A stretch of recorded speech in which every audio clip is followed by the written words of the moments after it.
This is C-SPAN's Afterwards podcast. This week, Redline, the unraveling of Syria and America's race to destroy the most dangerous arsenal in the world. The author is Joby Warrick of The Washington Post. He discusses America's efforts to destroy chemical weapons in Syria during the Civil War. He's interviewed by Georgetown University professor and author Angela Stent.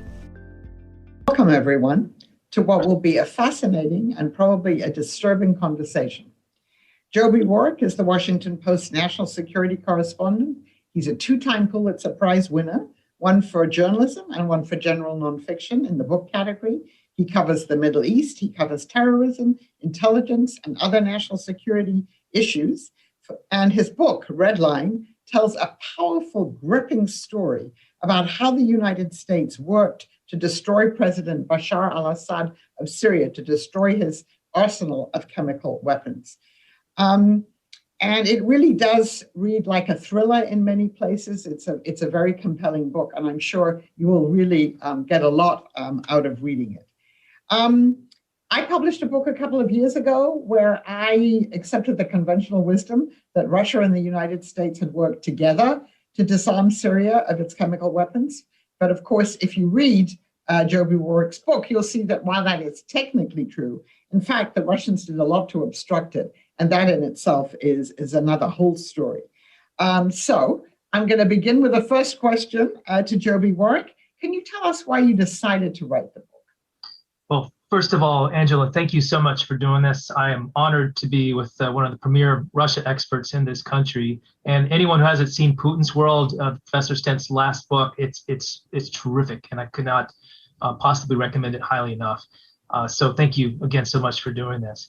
And so why I did this book, there are several reasons, but really, as a storyteller, story is the currency of our trade.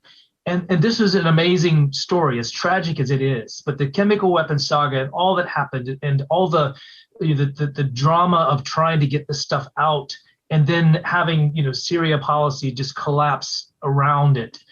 Just an amazing story. So that was part of it. And the more I got into this subject, the more complicated and fascinating the storylines became, heading off in so many directions, from inspectors on the ground to activists, trying to prod the United States into doing something, to just the pure cruelty and barbarity of some of the combatants, to ISIS coming into the picture, engineers and scientists trying to figure out what to do with these weapons. So there are all these wonderful, fascinating story threads. So that was a big part of it. And the other part is, as an author, this is my third book, and in each one I tried to let a narrative tell a bigger story. My last book was called Black Flags: The Rise of ISIS, and it ended up sort of focusing on mostly one individual, this man, Ayman al-Zawahiri, who was the godfather of ISIS, who's back in Iraq in the early 2000s, creating a new terrorist movement that was like Al-Qaeda but more vicious. And in telling his story, his biography, it allows readers to understand where this group came from and why they're so different and why they're so vicious. In a sense, I try to do the same here. There's so many confusing, complicated things about the Syrian conflict. Why was the red line threat issued, and why didn't we enforce it with military strike? Why is this conflict still so horrific and so tragic 10 years later? Why hasn't Assad been brought to justice? And so I tried to explain some of those complexities in the book, and I do it through human stories to try to make it more powerful, more real, more relatable to ordinary people. Yeah, and those human stories really are compelling. Very moving, some of them. So I guess the next question then is, what were your sources? How did you go about collecting the material for this book? Because obviously it's a very complicated and actually dangerous subject. Well, one of the great privileges of my job, and I know yours too, is that we have this license to ask questions, including to officials, to government officials. We can go up and say, I work for the Washington Post, I'm an author, I would like some answers to some questions, and you can get responses. And that allows us to travel to different places to find people who may have the answers that we're seeking.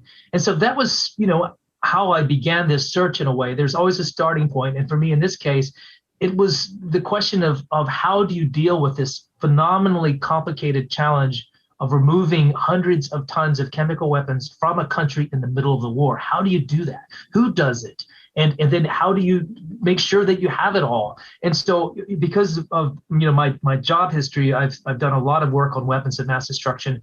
In my realm of sources are a lot of people who know about this field and were personally involved in this. And so they became some of my first interviews, is speaking to people who are on the ground trying to figure out how to get the weapons out and dealing with the frustrations and complications.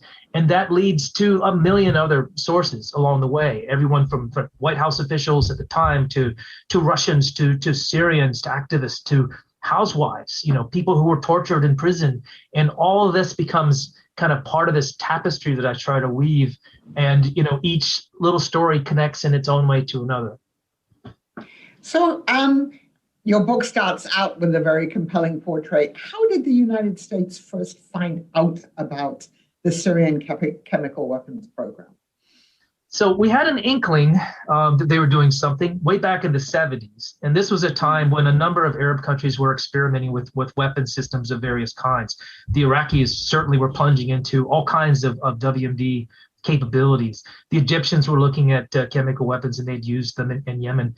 The Syrians were starting to nibble at the edges as well, getting some precursor stocks from other countries. So we knew the interest was there. But what became fascinating to me was how this program was different from the others. For Syria, this was a chemical, not just a chemical weapons program, but it was a strategic arsenal. It was their deterrent against Israel, their next door neighbor, their arch enemy, which was nuclear armed. And so Syria puts a lot of effort and expertise into building a very robust chemical weapons program, not just mustard gas and the old stuff, but the most sophisticated weapons they could build, such as sarin and VX. And we knew, the Israelis knew that they were working on things like this, but we had an asset. We had an amazing spy who happened to be working in the best possible place for us, which was inside the chemical weapons complex. He was a scientist. He happened to have studied the United States. He loved America, and he was open to the idea of helping us out. So we recruited this guy. His name is Ayman. I know his full name. We're trying to protect his identity because his family is scattered. But he agreed to help us by giving us secrets from inside the program. What were the Syrians making? How much did they have? Where did they have it? And he even at one point passed a sample to us, a small sample in a vial of sarin, which he handed to the CIA so they could take it back home and test it themselves. And so Ayman ends up getting in some trouble. He, I won't give away the ending, but he's betrayed. He ends up, being discovered and meets a brutal end, shall we say. But because of that spy, and because of the work that he did over all those years, when things do start to go bad in Syria, when the country starts to fall apart, we know as the United States very well what's at stake and where these weapons are that could potentially be plundered by any number of bad guys and maybe carried outside the country for terrorist attacks.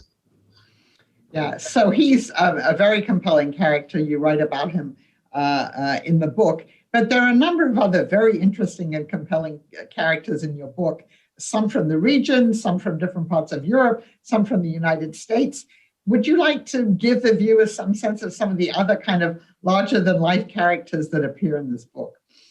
There's so many great ones, and a few of them I could probably write a whole book about them because they're just so interesting. And it's everything from this Dutch woman who was the leader of the inspection force on the ground who helped take the weapons out.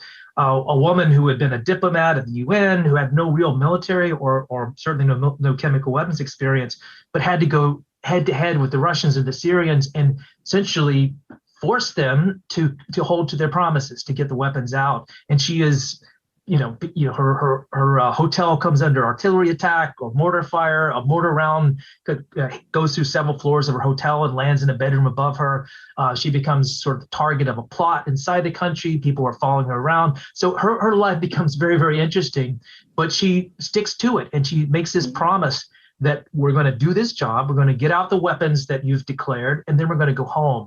But her story is really compelling. There are others like this. One other I'll mention, just because he's a personal favorite of mine, is a Syrian individual. He's just this young medical intern. He's finished his degree, but he doesn't have his license yet. So he's just, at the time the war breaks out, just wanting to become a doctor and live a normal life as a physician. The war drags him into the conflict in a way that he never anticipates. He's working at the hospital when the regime forces bring in some of the opposition figures that they've arrested, and then they take them out of the hospital and take them to prisons. They take a few of his friends who were arrested one night because they had medical supplies in their car, and they torture and kill them and set their bodies on fire and then dump them in front of the hospital with their ID tags on top of them. And moments like this, take this young man whose name is Hussam al-Nayas, and essentially force him to take a side, and he becomes a secret activist. He begins to try to help out the cause of the rebels. And he does this at great risk to himself. At one point, he is arrested and taken to prison and beaten. He gets out because his father kind of pays someone to bribe him out of jail. And there's this wrenching scene where he goes back home and he's troubled about what to do. And one day he's deciding I have to go back to the front. I have to help my friends. And his mother grabs a knife and gives it to him and says, take this knife and kill me, because I'd rather be killed by you than to have the horror of someday knowing that somebody's going to knock on my door and tell me that my son is dead. So that's this background of this young man who then goes on to commit himself to becoming a kind of one-man clearinghouse for information on chemical weapons. People call him Chemical Hazm. That's his nickname, because he is obsessed with the idea that if a chemical attack happens, people have to know what to do. And he also begins to try to collect evidence and bring it to the outside world, sometimes crossing into enemy territory, going to the front lines to gather those precious bits of evidence, pieces of artillery shells, soil samples, and then sneak them across the border into Turkey to give them to the CIA and others who would then be able to respond to them. And he's one of the many fascinating people you meet as you go through this journey. He is indeed, and he's a very sympathetic character as you describe him. Let's move on now maybe to the kind of core story in the book. If you could describe for us the 2013 sarin attack in Syria and how the U.S. and its partners were able to identify the exact nature of the chemical weapon. Well, there's the big attack that we all remember. It happened in August of 2013. But before that, there was kind of an interesting run-up. There were little pinprick attacks around the country, just an artillery shell here, a bomb there, a tear gas canister filled with sarin dropped on one town in northern Syria, as if to kind of test the Obama administration's red line, but also really to test a theory, which is whether they could use this strategic weapon as a tactical tool, if they could use it to break the resistance, to demoralize them, to drive out the besieged areas that they occupy. And so these things are going on, and there's great interest around the world in trying to understand what these attacks are and what they amount to. So the UN puts together a team of inspectors, send them into Syria to try to investigate, and they don't get very far. While they're there, this horrific attack takes place in the suburbs of Damascus, and to the south and to the east, this region that's called Ghouta. And these attacks are really not large in the terms of number of missiles or rocket shells. They're up maybe a couple dozen at the most. But this one attack on a single morning in August ends up killing, by U.S. estimates, 1,400 people, nearly all of them women and children, sleeping in underground basement shelters because sarin, heavier than air, seeps down into sort of the lower structures of a building. And so you have this massive casualty count right away. And the images of this attack are beamed around the world because everyone in Syria has a cell phone camera, and those pictures quickly come out. And so this begins this great diplomatic struggle between the United States, the UN, and Russia, and all these other players on how to respond to this.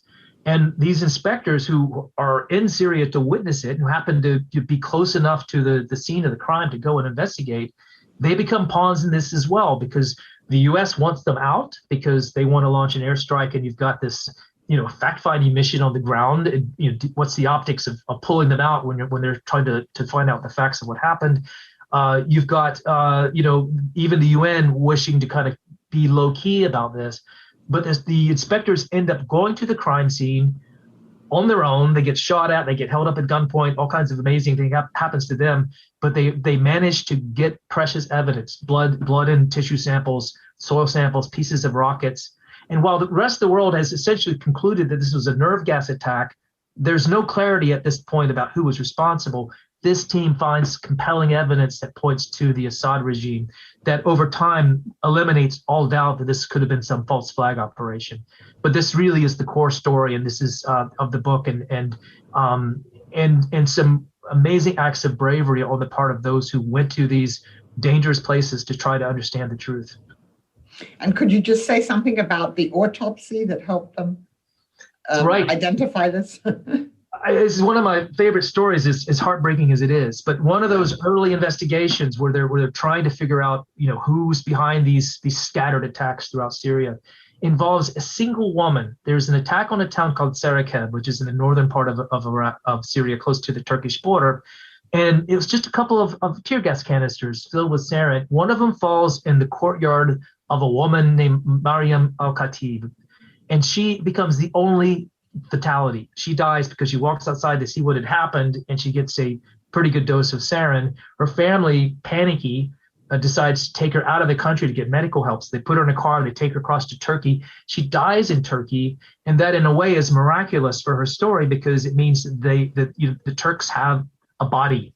And eventually the UN has a body because United Nations investigators come in July of 2013 trying to find physical evidence of these chemical attacks. And they have a woman that they can autopsy. And they do this autopsy, and they not only find the sarin, but they find enough of it that they can do a pretty good forensic profile, which becomes crucial later on when they're trying to prove that, yes, the sarin came from the Syrians' weapons factories and not from some other source or from terrorists. Mm-hmm. So as you said in your introduction, you also look at ISIS and their acquisition or attempts to acquire chemical weapons. So we know that obviously the Syrian government, as you say, had developed sarin. It had chlorine, which it had used as a chemical weapon beforehand. But ISIS, of course, was trying to acquire them.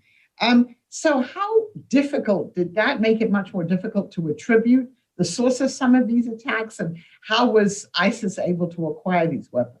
Yeah, well, there's an interesting backstory to this because the two groups, Islamist terrorist groups that we're familiar with, Al-Qaeda and ISIS, both have a history of interest in chemical weapons. Way back when Osama bin Laden was running the organization, he once said that weapons of mass destruction was a religious duty for this terrorist group. And so in Afghanistan, they experimented with various chemical weapons, tried to make things that they could use to attack the West.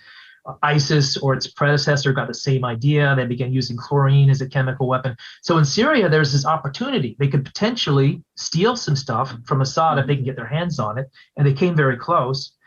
They weren't able to do that. And so ISIS decides then, well, next best thing, we're going to try to make our own. They could see how spectacularly successful Assad was at drawing the attention of the world with just a few rocket shells full of sarin. And so they embark on a pretty ambitious program to manufacture chemical weapons.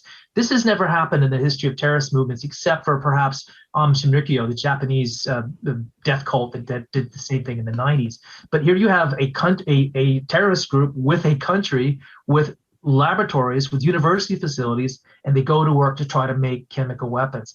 They didn't get very far because obviously when we find out, we as Americans and our partners, that this activity is going on, we devote a lot of activity, a lot of effort fairly quietly to try to find the locations, to try to identify, capture or kill the key individuals. And so we stopped them fairly quickly. They did manage to they used a lot of chlorine, mostly against Kurdish targets, but they did end up making mustard gas.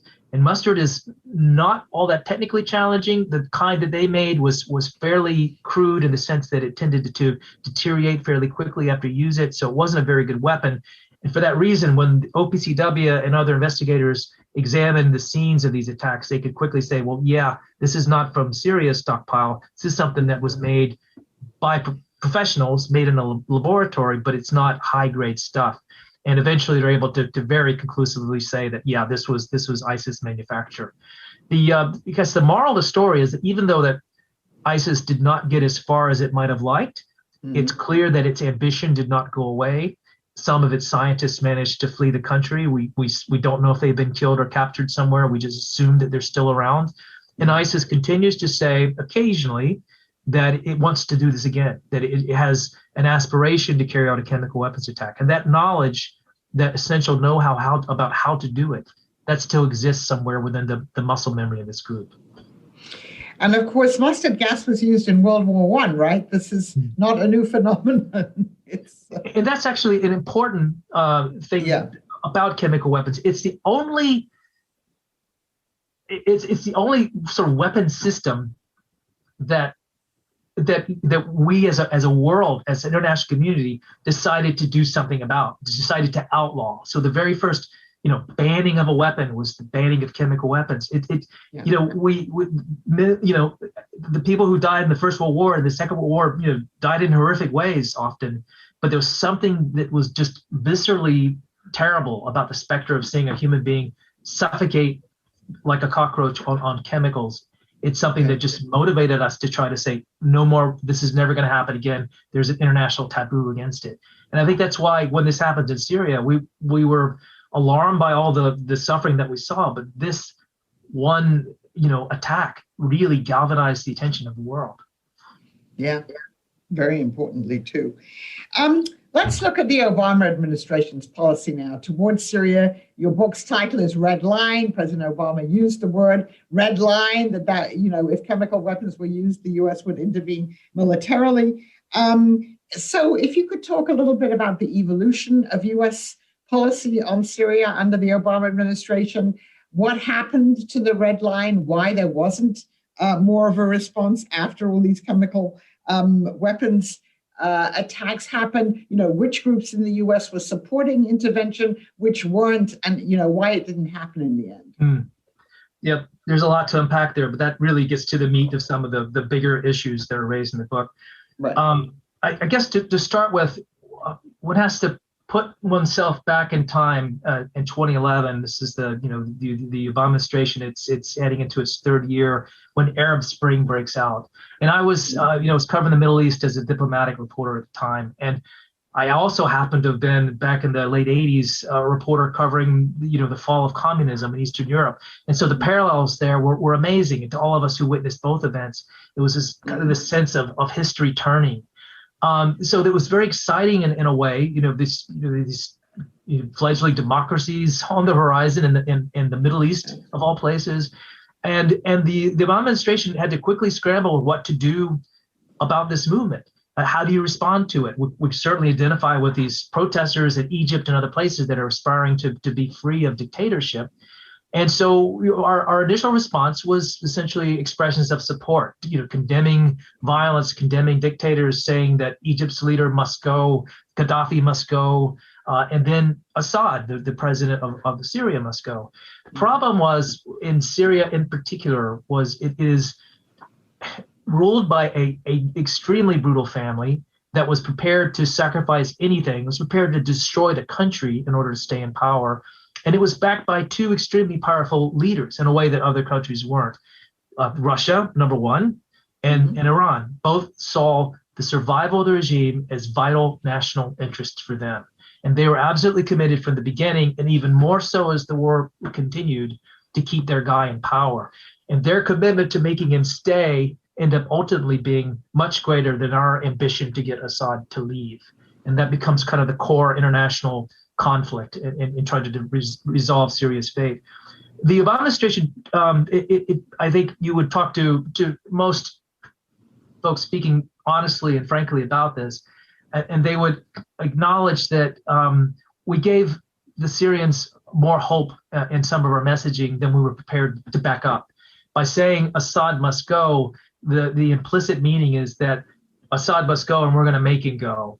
When the reality is the United States was not about to get involved in a military conflict in Syria if it could at all help it.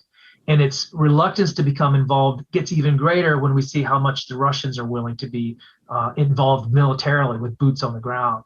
And so that was not going to happen, but because of statements like Assad must go, because of red line warnings, which kind of grew out of intelligence that we had in 2012 that these chemical weapons that were so problematic and so worrisome were about to be handed over to Hezbollah, a terrorist group that came in from intelligence in 2012. And so we're putting out messages all over the world to the Syrians, don't do this. We send emissaries off to Russia, to Iran, talk to the Syrians, make public statements saying, if you do this, there's going to be big trouble. In one case, Obama actually uses the phrase red line, which is, had all kinds of implicit meaning. But again, it's an instance where we appeared to promise help that we weren't truly prepared to deliver.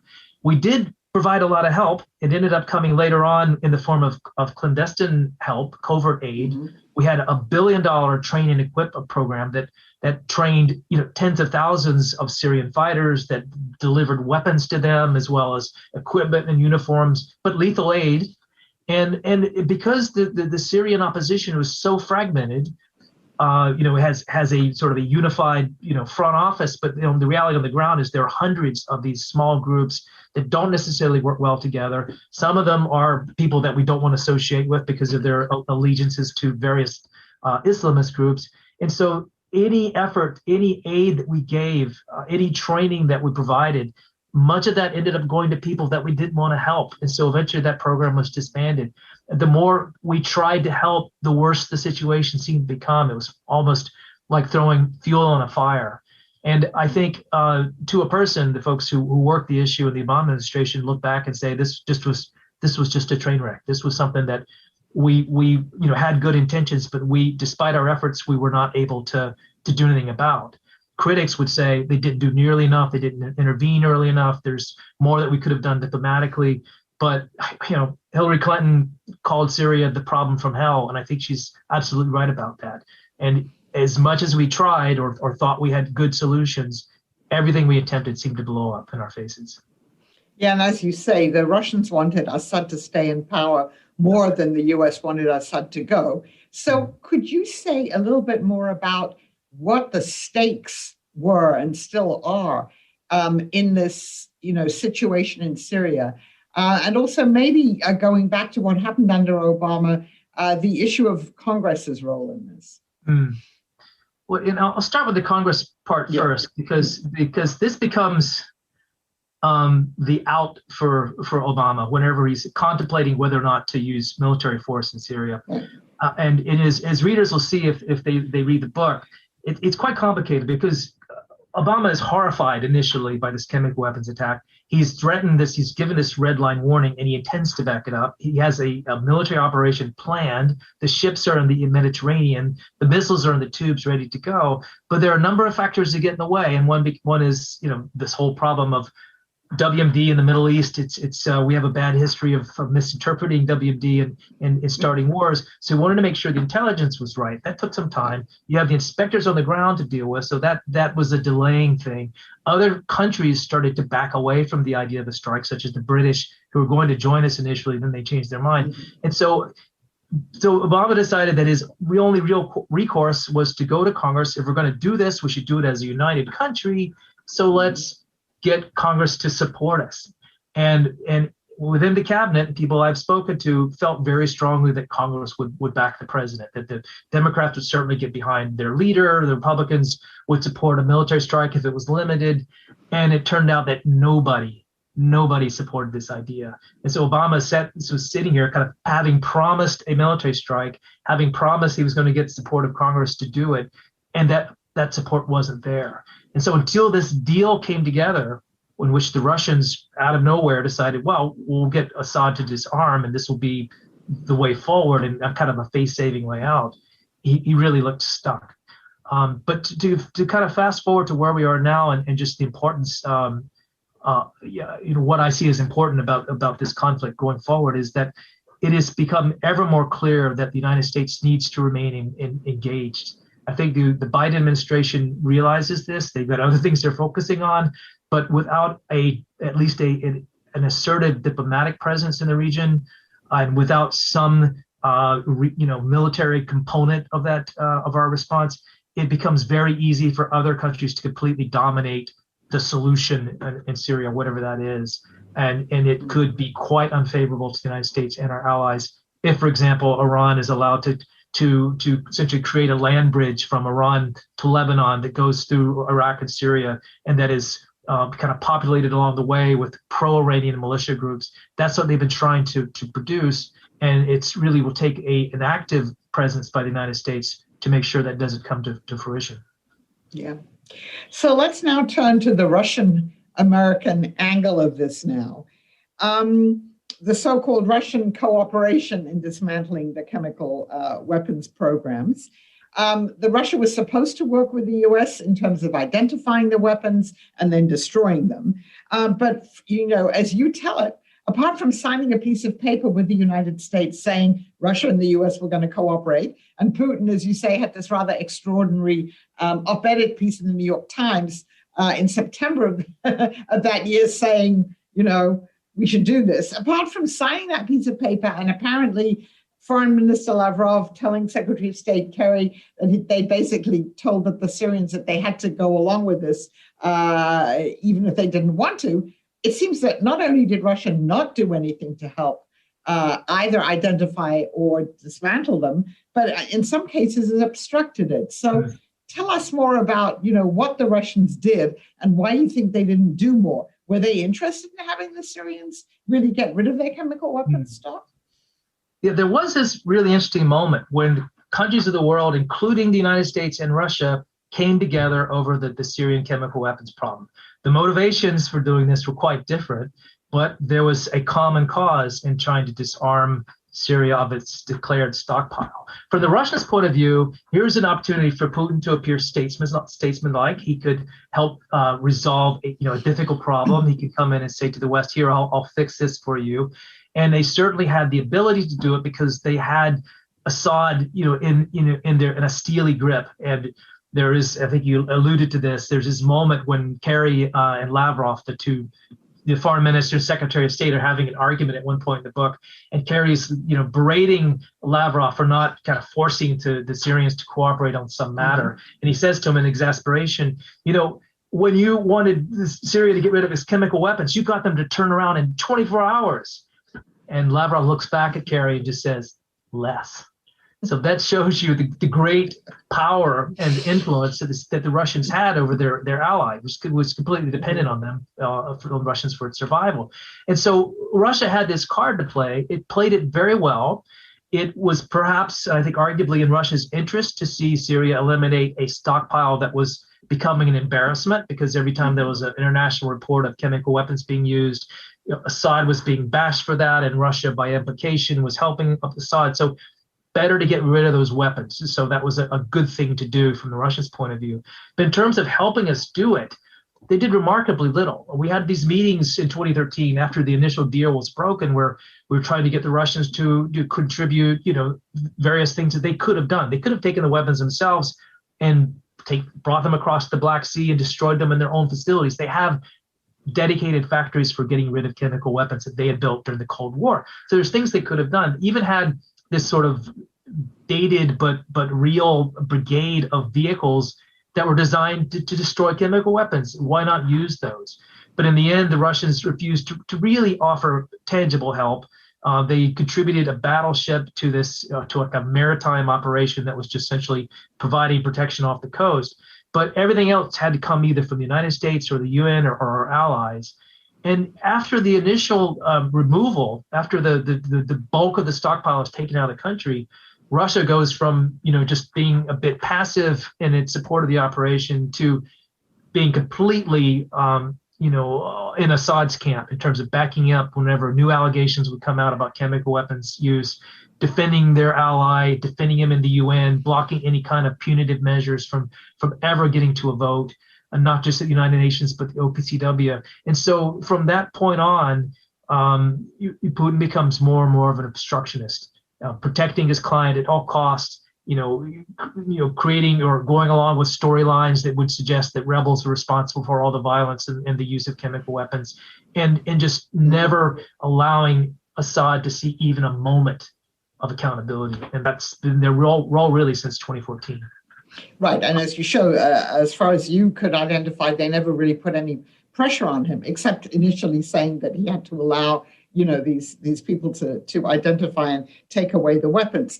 So now you have some fascinating details in the book about how the weapons were identified, how they were transported to the place, to Latakia, to where they were going to be then transported to somewhere where they could be destroyed.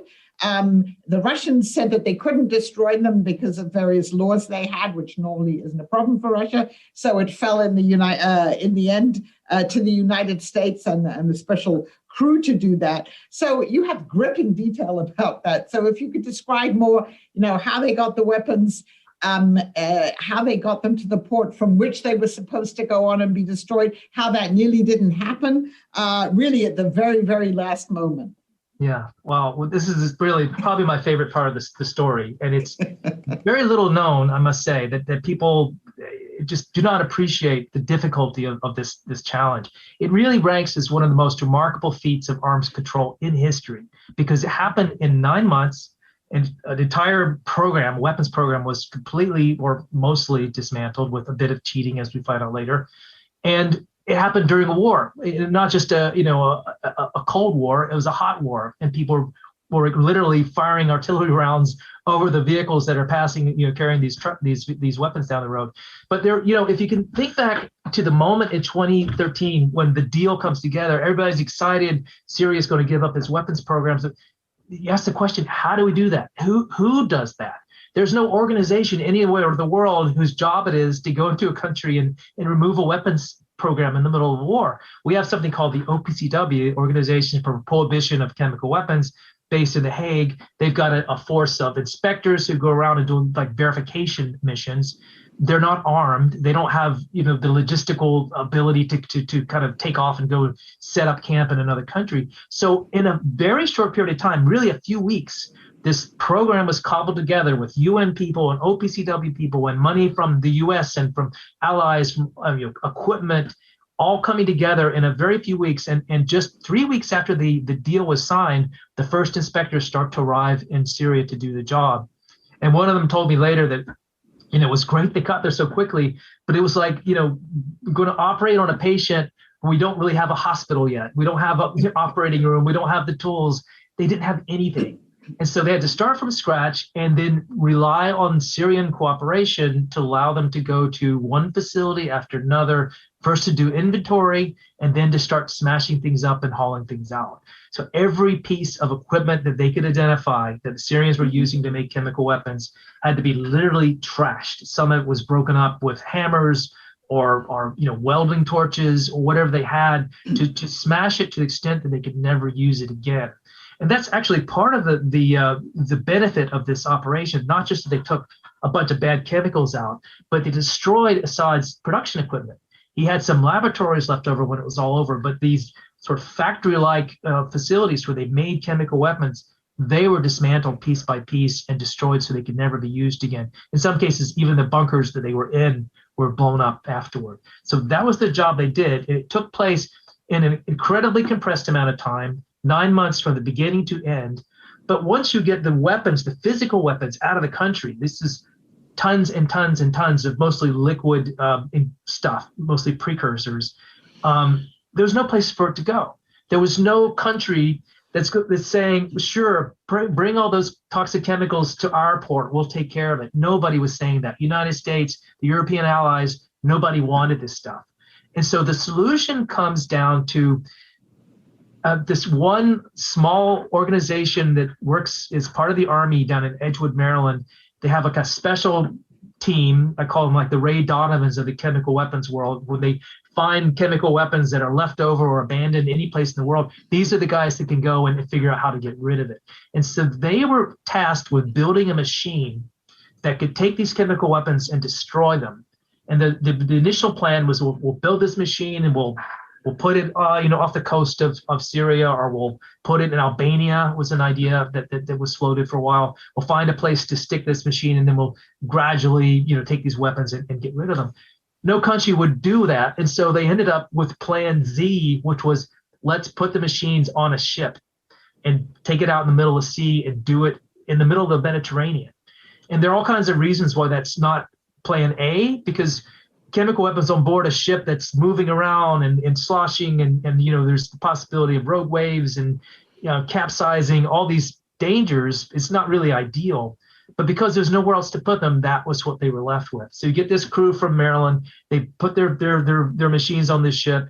They go out to sea. They pick up the material, and then for 42 days, they're spinning circles around the Mediterranean and using this machine to try to destroy the weapons. And there are problems that come. The equipment breaks down. Things start to wear out much more quickly than they thought it would. There's a stability problem because on a ship that's essentially a big cargo ship, you've got fuel in the bottom that keeps the ship stable. It's sort of the ballast. And you've got all these liquids up top. And as time passes, more fuel is being burned off, more heavy liquids are going to the upper floors, and the ship becomes unstable. And they have a program where they can chart the stability of the ship, and they're getting to the point where it's almost at peril because it could potentially collapse if a wave comes along. And so you've got that going on. You've got activists from environmental groups who are coming out in ships to try to find them. All this drama facing this small crew of Marylanders trying to destroy this weapon, but somehow they managed to get it done. 42 days. They eliminate the last of the barrels of these weapons, and then they're done. And this, sort of the ultimate sort of statement at the end, or the little farewell message, is 42 days to destroy the stockpile. An unknown number is the number of Syrians who might have been killed if this hadn't been done. Because we have to remember, these weapons were a threat to Syrians more than they were to the rest of us, because a sarin artillery shell can kill a lot of people. The deadliest attack in the entire history of the war was the attack on August 21st, when a few artillery shells filled with sarin landed in a single neighborhood and killed 1,400 people. So the lethal power of these weapons can't be underestimated. It really is an amazing story. Fiction couldn't be any better than that. You can't make it up. Yeah, you couldn't make it up. Can you talk a little bit about the Trump administration? Because in fact, one of the things that President Trump did was to react to a chemical weapons attack. And of course, this is after the Syrians were supposed to have gotten rid of all of them, and they clearly didn't. Right.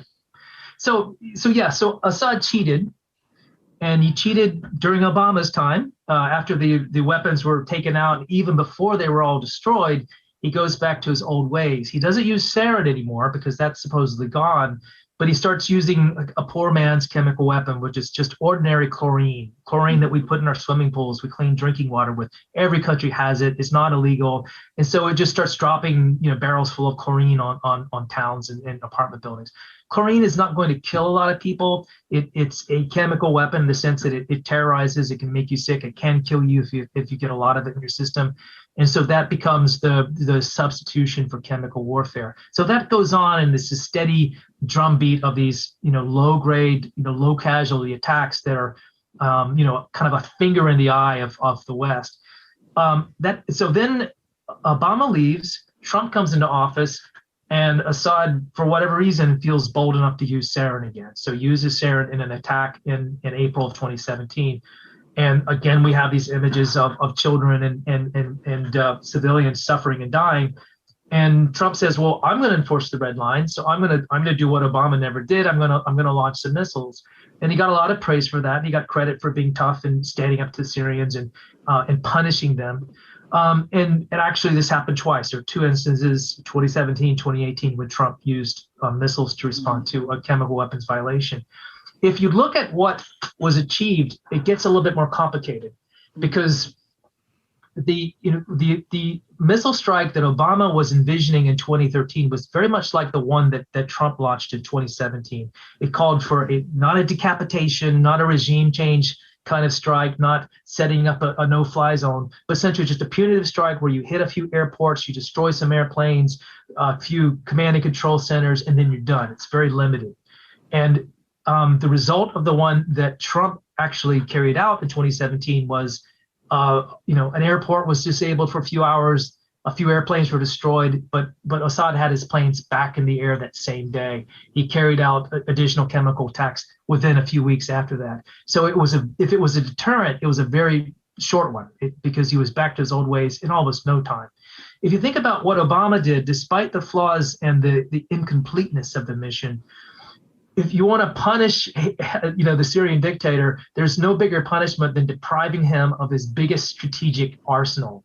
And so no matter what he kept behind, his strategic stockpile, the stuff he could have used as a deterrent against Israel, doesn't exist anymore. It's almost as if somebody came to the United States and said, well, you did something bad. We're going to take away your nuclear arsenal, the biggest, our main deterrent. And Assad had agreed to do that. And so 1,300 tons of chemical weapons probably was about 90 to 95% of what he had. And to have to give that up meant, a huge loss for him, but it also meant he couldn't use it. It was much harder for it to be stolen by others, terrorist groups and others who would want to get it. So there was a national interest served by that deal, even though it didn't come out, politically to Obama's advantage, certainly, even though it made Obama look weak in some ways. In the long run, he managed to accomplish something that was pretty significant. Yeah. So, of course, what you also show, and we've talked about this too, is in some ways the sort of taboo on chemical weapons has ended. We know that the Syrians still have them. We've seen Russia use nerve agent to try and kill opposition leader, a former GRU agent in London. We've seen Kim Jong-un kill his half-brother using some kind of a nerve agent. So it's still around. And I guess the Russian laboratories that used to manufacture these chemical weapons, somehow some of these facilities still exist, even though, they were supposed to have all been dismantled. What can we do about this? Or what do you think that means kind of going forward in terms of the future of chemical weapons? This is really interesting. The erosion of that taboo against chemical weapons is really an important part of this. The last time that chemical weapons were used in a major way was back in the Iran-Iraq War, when Saddam Hussein did it. And this was the biggest violation that had taken place since then.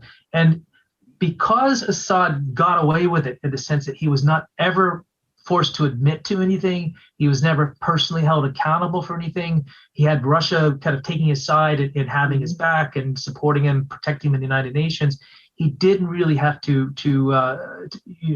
bear any kind of burden or pay a price.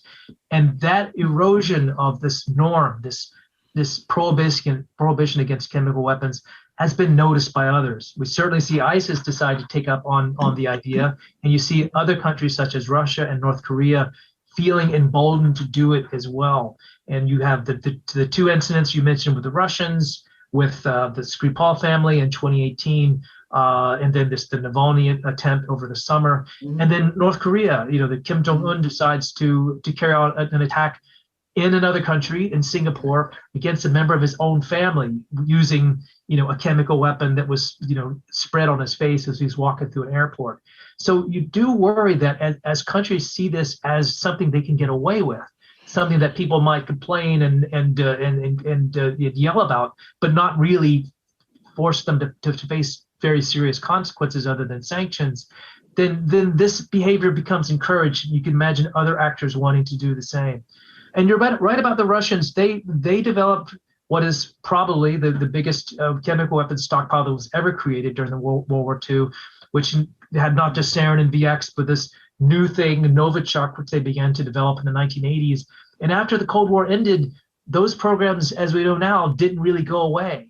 They didn't dismantle some of those military labs. They continued to do their research. They continued to maintain their stockpile so that when they have a need for something like a Novichok for an attack against a political opponent, they could use it. They could just as easily use it in a military setting, or or to destabilize a country, or any number of ways. And if you have to imagine that if there's no reluctance to do that kind of research, what else is being investigated, chemical or biological weapons perhaps. So this is an issue, I think, again, for the Biden administration, that as we demand accountability from the Russians for the Navalny attack and these other incidences, we need to demand transparency about the research they're doing, including getting inspections and access and OPCW's inspectors or whatever is needed to make sure that they're coming clean about what they're doing and what their intentions are. Yeah. So let me just ask you another question about the OPCW. As you show in your book, they do all this work, but they're not allowed to actually attribute any attack to a particular country or individual, which of course hamstrings them. And then, of course, we know at the United Nations, the Russians always have vetoed any kind of resolution in the Security Council that would lay the blame, for instance, on the Syrian government for what it did, and the Chinese usually back the Russians up. So in the absence of being able to do this, we don't have that many tools really where we can hold countries responsible for what they do. Yeah. Am I wrong? This is the great difficulty in the diplomatic sphere, and you're absolutely right. I mean, the UN and the OPCW are set up as consensus organizations, and they can do great things if there's a consensus. But in this very polarized world, it's often to the advantage of some of our adversaries to get in the way of our plans, even if they don't necessarily object to them. They're just essentially being contrarian. And in the case of Syria, you see again and again that the organizations like the OPCW are so constricted about what they can say. They can go into Syria and they can say, yes, chemical weapons were used. Yes, we know they were sarin. We have details about the forensic makeup of the sarin. We know where it came from, the artillery shells that were used to fire it. But we can't explicitly say that we think this was Syria that did it. Now, that's changing. There's been so much, frustration over what happened over the last decade that the OPCW now has something called the IIT. It's a separate investigative body that is in the process now of doing attribution. That's what it does. So it's gone back and looked at some of these old instances, and it's using its scientific method to try to deduce responsibility, who actually did this. And they've come back just in the last few months to say that several attacks they've identified were clearly associated with Syria. They were Syrian aircraft that dropped ordnance. These ordnance were from the known stockpile of the Syrian government. The chemicals inside are forensically traced to the weapons that we know that Syria made. And so they're naming names now in a way that hasn't been done before. And so that gives you hope that, as frustrating as this has been, as elusive as justice has been, that there's still a process and there's still a hope that someday, it might be well into the future, there will be accountability. And that evidence exists. It's been collected. The evidence continues to be gathered. And we have to hope that there'll someday be a hearing. And in the meantime, sometimes it just really does fall to coalitions of the willing to get things done. The French in particular have taken a lead in trying to